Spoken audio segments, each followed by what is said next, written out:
हातावर पाय तुझा, तू खड्ड्यात नाही पडणार, मी तुला खड्ड्यातून वाचवण्यासाठी उभा आहे.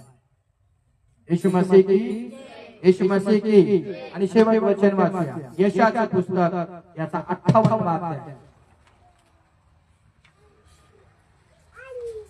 यशाचं पुस्तक याचा 58वा अध्याय हे नवीन करारातलं पुस्तक आहे.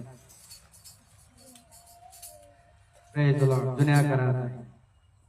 वाचा यशा 58 आणि वचन क्रमांक 11 आपण वाचूया.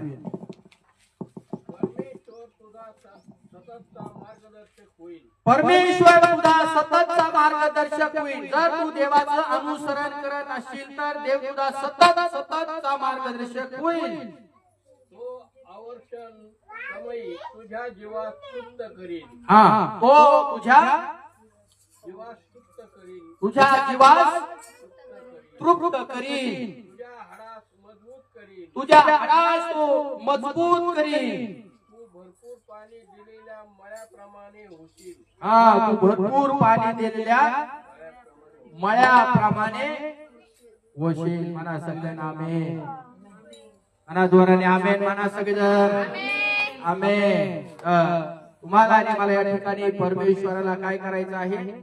आपल्या जीवनाचं रोज आणि रोज सतत मार्गदर्शन करणारा बनवायचं आहे. रोज म्हणा देवा तू माझी मदत कर.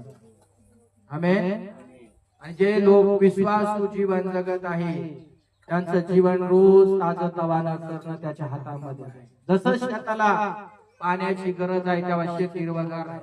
झाडाला पाण्याची गरज आहे, झाड हिरवगार आहे. आमच्या जीवनाला सतत सतत देवाच्या वचनाची गरज आहे, देवाच्या मार्गदर्शनाची गरज आहे. म्हणजे आमचं जीवन फलवंत झालं पाहिजे.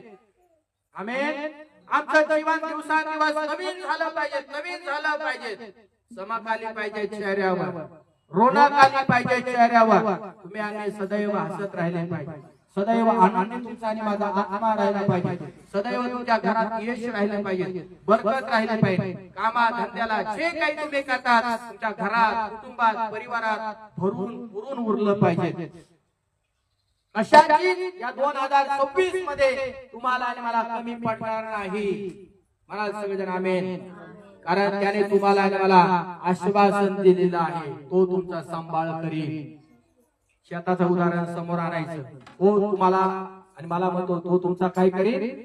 सांभाळ करील. तो माझा सांभाळ करील. जशी पिकाची वाढ शेतकरी करतो, परमेश्वर म्हणतो तुम्ही माझ्यामध्ये राहिले मी पण तुमची माझ्या सामर्थ्य